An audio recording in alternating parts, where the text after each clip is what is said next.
فإن آمنوا بمثل ما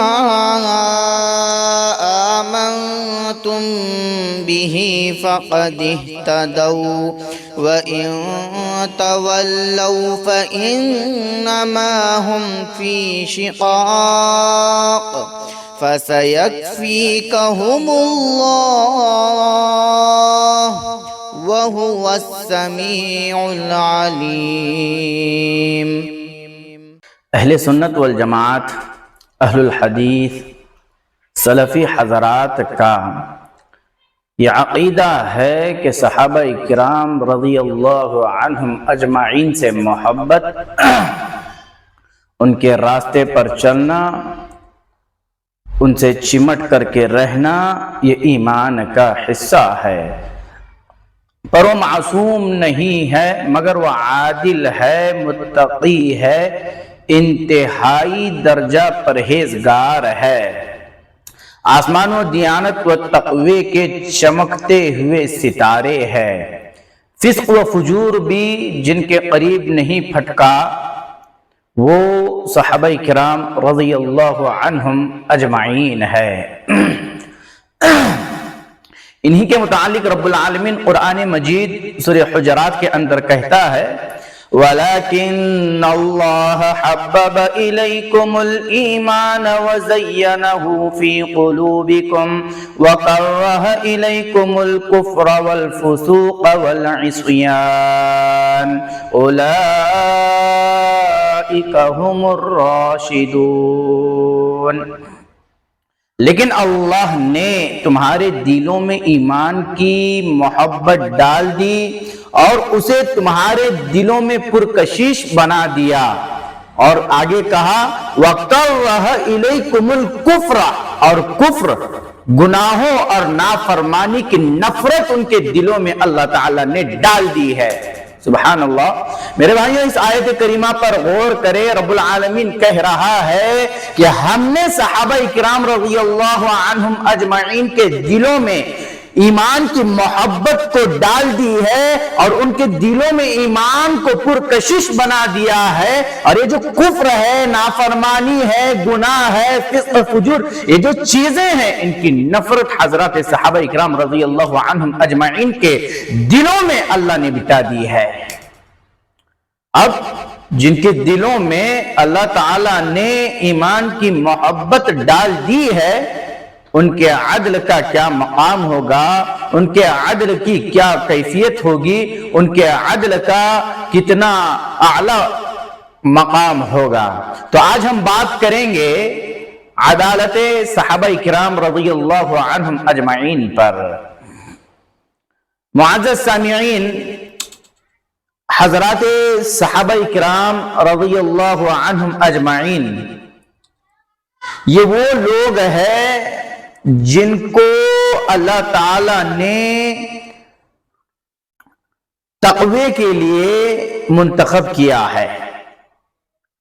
آپ کو صحابہ کرام رضی اللہ عنہم اجمعین کی عدالت کو جاننا ہے، پڑھنا ہے، ان کی پاک بازی، ان کے تقوی و طہارت کو پڑھنا ہے، سمجھنا ہے، ان کے اخلاق و کردار کو جاننا ہے۔ دین اسلام کے تعلق سے صحابہ کرام رضی اللہ عنہم اجمعین کے اندر جو حمیت، جو غیرت تھی دین کے تعلق سے، اس کو جاننا ہے، پڑھنا ہے، تو قرآن مجید کو پڑھے۔ قرآن مجید ان کے تقوی کی بات کرے گا۔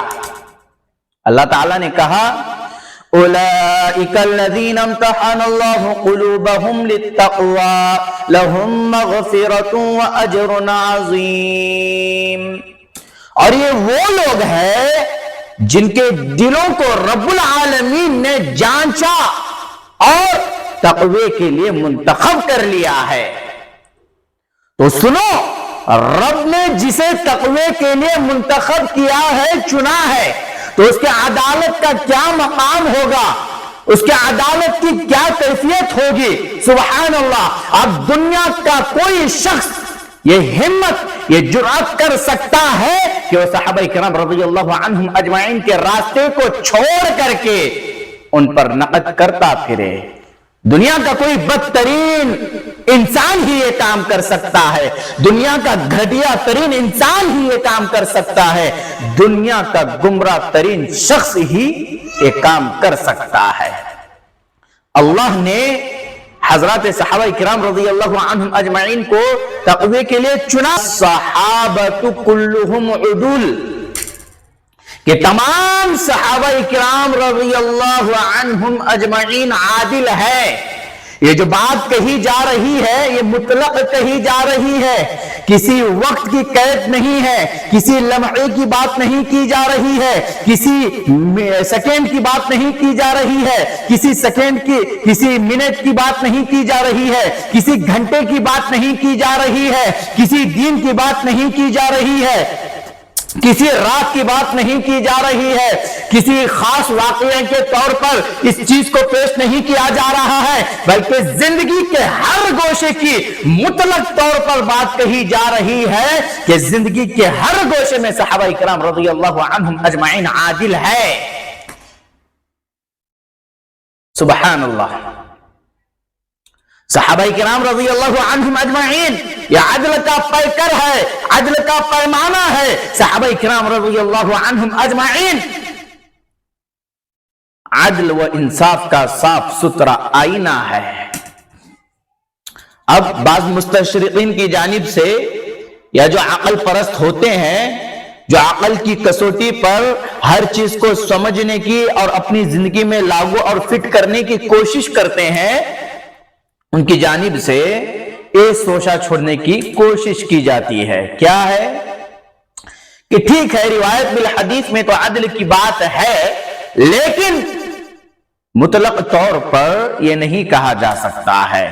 تو سن لو، نبی علیہ الصلوۃ والسلام کے زبان مبارک مطلق طور پر صحابہ کرام رضی اللہ عنہم اجمعین کے عدل کی بات کہی گئی ہے، یہاں پر مقید طور پر یہ چیز کو نہیں پیش کیا گیا ہے۔ محدثین کے نزدیک کسی بھی حدیث کے صحیح ہونے کے لیے محدثین نے 6 شرطیں رکھی ہے۔ اگر ان 6 شرطوں میں سے کوئی ایک شرط بھی مفقود ہوتی ہے، ان 6 شرطوں میں نہیں پائی جاتی ہے، تو وہ حدیث قبولیت کے درجے سے نیچے گر جاتی ہے، ضعیف ہوتی ہے، مردود ہوتی ہے۔ وہ 6 شرطیں محدثین نے کیا رکھی ہے؟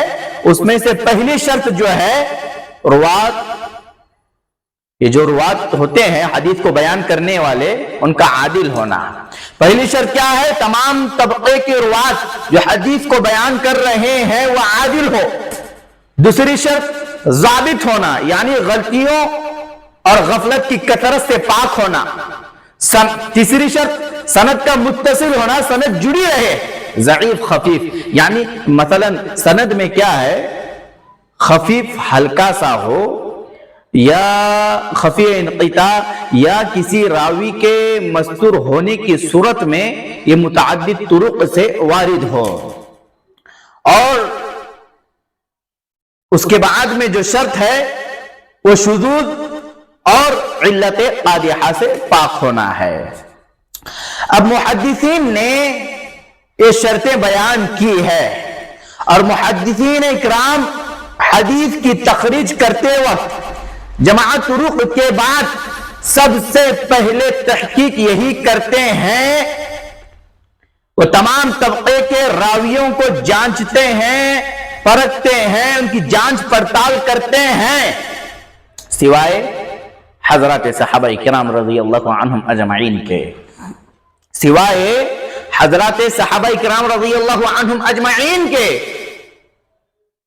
تمام راویوں کے طبقوں کو جانچتے ہیں، پڑتال ان کو کیا ہے، جانچ پڑتال ان کی کرتے ہیں کہ وہ عادل ہے یا نہیں۔ لیکن یہ زحمت محدثین حضرات صحابہ کرام رضی اللہ عنہم اجمعین کے بارے میں نہیں کرتے ہیں۔ وہ صحابہ کرام رضی اللہ عنہم اجمعین کے عدالت کے بارے میں بحث و تحقیق نہیں کرتے ہیں، وہ جانتے ہیں، ان کے نزدیک یہ اصول ہے، اور محدثین اکرام اس اصول کو پیش کرتے ہیں، بیان کرتے ہیں، الصحابۃ کلہم عدول، یعنی کہ تمام صحابہ کرام رضی اللہ عنہم اجمعین عادل ہے۔ اور رب العالمین نے بھی حضرات صحابہ کرام رضی اللہ عنہم اجمعین کے جو عدل کی جو بات کی ہے وہ مطلق طور پر ہے، مقید طور پر کسی صحابی کا نام لے کر کے یا کسی صحابی کو پہچان کے طور پر کسی صحابی کا نام پیش کیا گیا ہو کہ یہ عادل ہے، نہیں، مطلق طور پر رب العالمین نے کہا ہے۔ اور نبی علیہ الصلوۃ والسلام نے بھی مطلق طور پر حضرات صحابہ کرام رضی اللہ عنہم اجمعین کے عدل کی گواہی دی ہے۔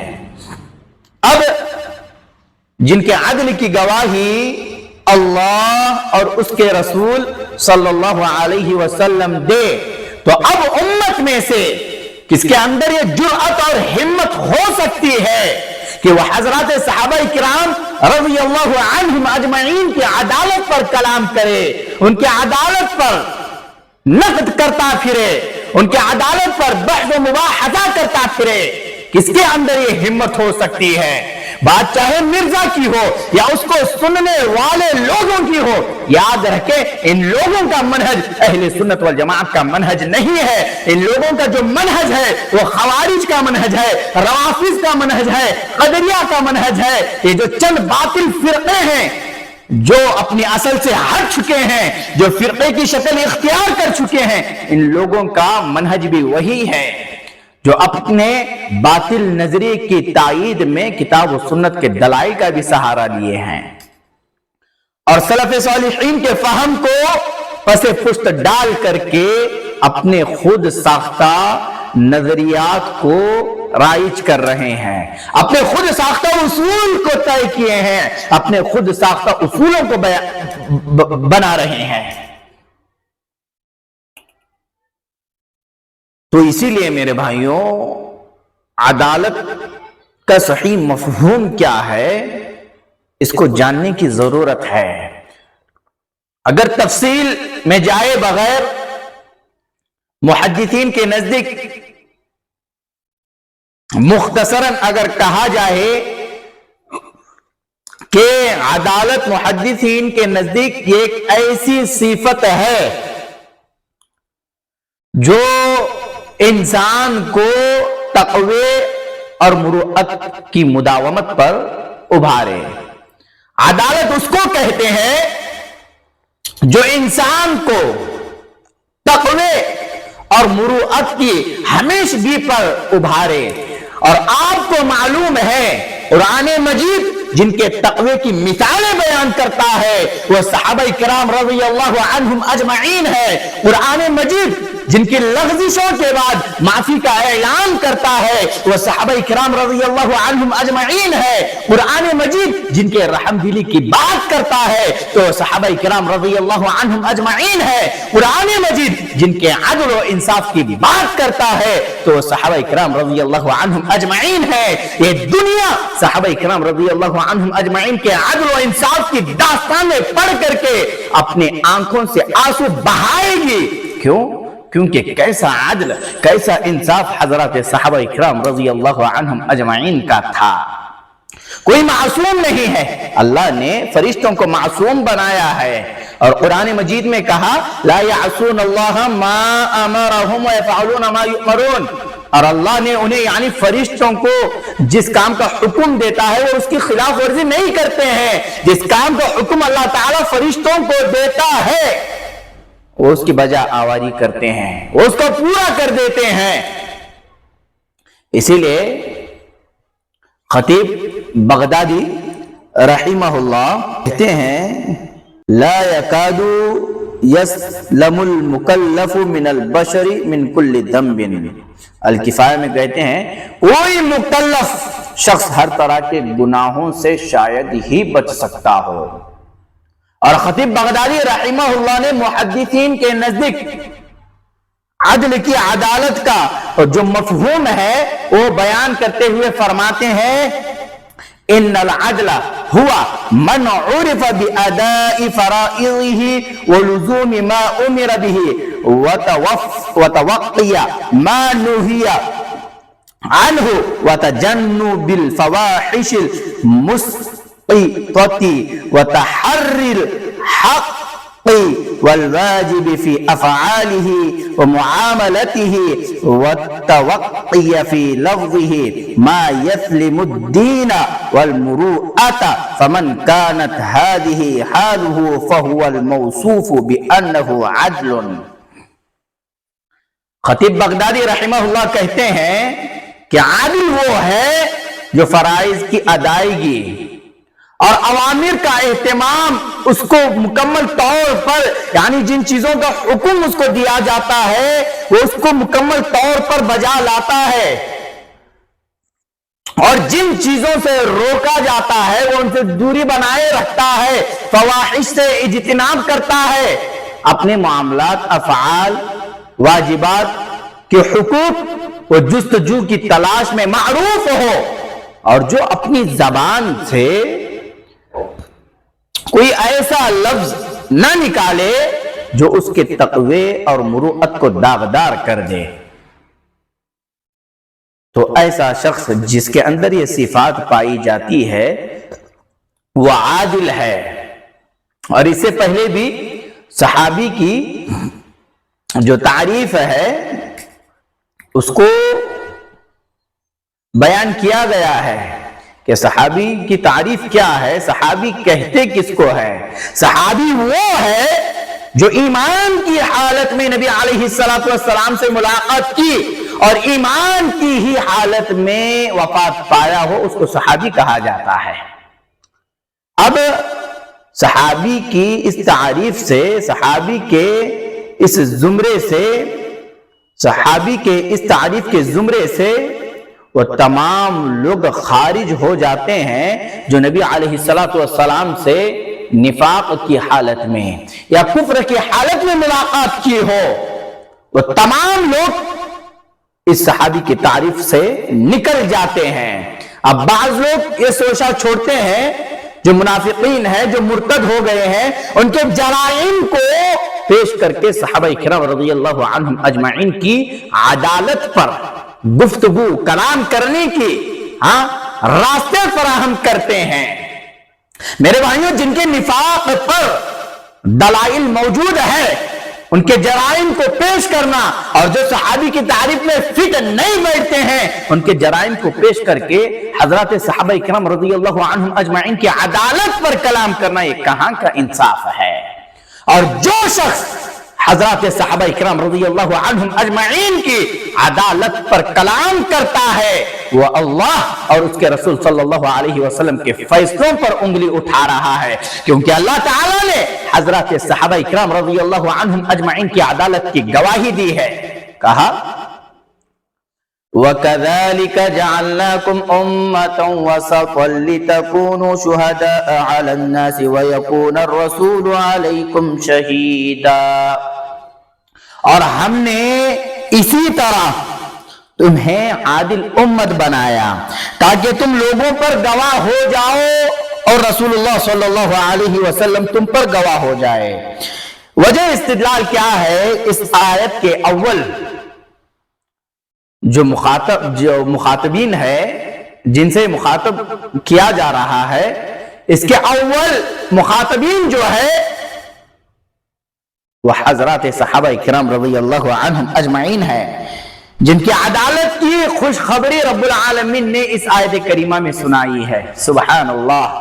حافظ خطیب بغدادی رحمہ اللہ الکفایہ میں کہتے ہیں وَهَذَا اللَّفْظُ وَإِنْ كَانَ عَامًا فَالْمُرَادُ بِهِ الْخَاص وَقِيلَ وَهُوَ وَارِدٌ فِي الصَّحَابَةِ دُونَ غَيْرِهِمْ.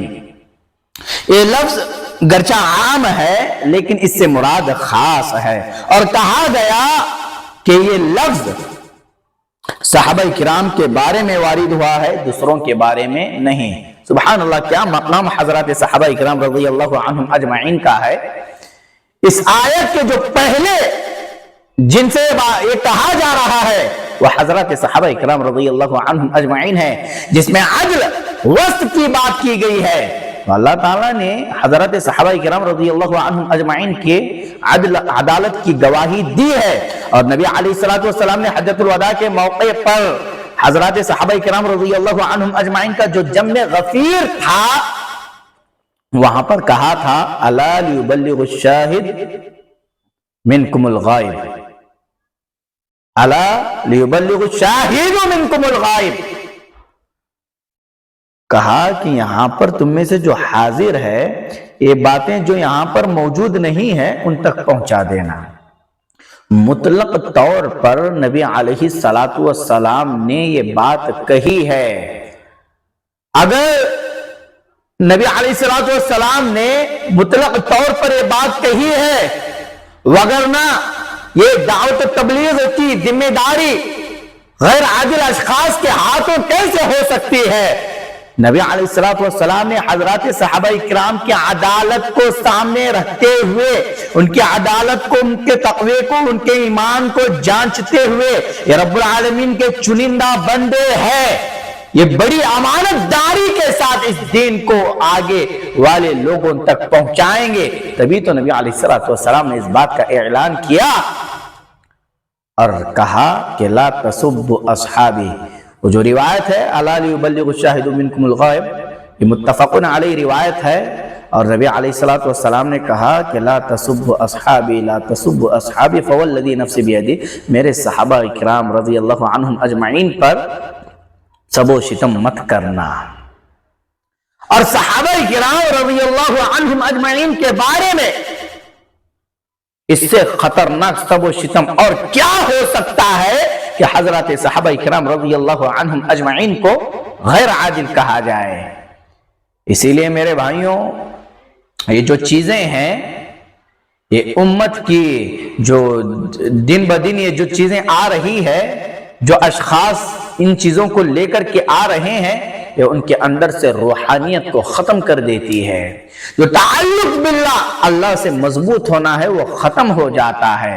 حضرات صحابہ کرام کے عدالت کے جو داستانیں ہیں ان کو آپ پڑھیں گے تو آپ کے جسم کے رونگٹے کھڑے ہو جائیں گے، آپ آنسو بہائے بغیر نہیں رہ سکتے۔ اتنے پاک باز وہ ہستیاں، اتنی معزز ہستیاں ہیں، وہ ان سے محبت یہ ایمان کا حصہ ہے۔ حضرات صحابہ کرام نے بڑی مشقتوں، بڑی محنتوں سے نبی علیہ الصلوۃ والسلام سے جو سنا، نبی علیہ الصلوۃ والسلام کو جو کرتا ہوا دیکھا، بڑی امانت داری کے ساتھ اس امت تک پہنچایا ہے۔ اور نبی علیہ الصلوۃ والسلام نے کہا ہے کہ صحابہ کرام رضی اللہ عنہم اجمعین کی میرے بعد میری سنت کو، میرے صحابہ کی سنت کو مضبوطی سے دانتوں کی جڑوں سے پکڑے رکھو۔ اب کوئی آئے، کوئی اٹھ کر کے آئے اور کچھ بھی کہے اور آپ اس کو بڑی آسانی سے مان لو گے؟ بھائیوں، آپ کے ایمان کی تباہی بربادی ہو رہی ہے سوشل میڈیا کے ذریعے سے۔ اسی لیے معتبر علماء کرام سے جڑے رہے، اسی میں آپ کے عافیت ہے۔ جو کچھ میں نے باتیں کہی ہے، اللہ تعالیٰ سے دعا کرتے ہیں کہ ان باتوں کو سوچ کر سمجھ کر کے اللہ تعالیٰ مجھے اور آپ کو عمل کرنے والا بنائے۔ اور خلاصے کے طور پر یہی کہوں گا کہ تمام کے تمام صحابہ کرام رضی اللہ عنہم اجمعین عادل ہے۔ صحابہ کرام رضی اللہ عنہم اجمعین کی جو عدالت ہے وہ ایک صاف ستھرے آئینے کے مانند ہے۔ صحابہ کرام عدل کا پیمانہ ہے، عدل کا پیکر ہے۔ انہی کی زندگیوں سے میں اور آپ اپنی زندگی میں ایک بہترین اور اچھے عادل اور سچے انسان بن سکتے ہیں۔ اللہ تعالیٰ سے دعا کرتے ہیں کہ اللہ تعالیٰ مجھے اور آپ کو سلف صالحین کے راستے پر چلتے ہوئے کتاب و سنت کو سمجھ کر کے اس پر عمل کرنے والا بنائے۔ آمین۔ وآخر دعوانا ان الحمد للہ رب العالمین، والسلام علیکم ورحمۃ اللہ وبرکاتہ۔